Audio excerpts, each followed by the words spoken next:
I don't think there's really one coming out experience. It's kind of like a constant thing to kind of decide how much about yourself you're going to tell each person you come into, and about whether or not someone is a good person to let you know about your identity. So I know that there's kind of like a stereotype almost that the most important coming out experience is going to be to your parents, or that's the only one, and that is true for a lot of people. But I was never concerned about my parents. I knew they weren't going to throw me out or anything, and I know that's a luxury a lot of people don't have. I had been an officer in the Rainbow Alliance for 2 semesters, and so we had to come back during O week, and my family was very confused as to why I had to go back during O week. So I eventually ended up having to explain that I had to be early for coming to the Rainbow Alliance. And so then my dad sat me down and he was like, you know, we've known this for a while. I was like, I don't know how you possibly could have known that, because I actively don't share anything with you.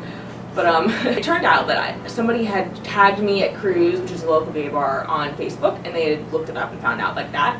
So it was fine coming out to my parents. Probably the hardest part is probably picking and choosing who's going to know and how much of your identity you're going to disclose. My extended family probably is not somebody who I would ever mention it to. Definitely in my job is the hardest too. Your coworkers can be terrible to you, and I've had to definitely pick and choose, and it's hard to kind of keep it on lock when it's such a big part of your identity and you really want to be open about it, but it really is just a safety thing for a lot of the time, like a mental comfort thing.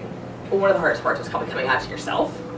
I wasn't somebody who came out of the womb knowing I was gay. It was a very long process. I probably didn't realize until maybe senior year of high school, early college.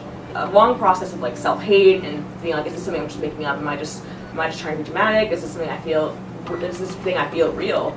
And it has taken me a long time to accept the validity of my own identity, and I think that has to do with probably being attracted to multiple genders. I mean, it is possible that I could end up dating and marrying a cisgender heterosexual guy, and so that does definitely make me feel invalidated sometimes as a queer person. But I've definitely come to terms with it, and come to terms with the fact that I am very much queer. I am comfortable with my identity now. Coming out to yourself is the hardest part. Being okay with calling yourself a specific label,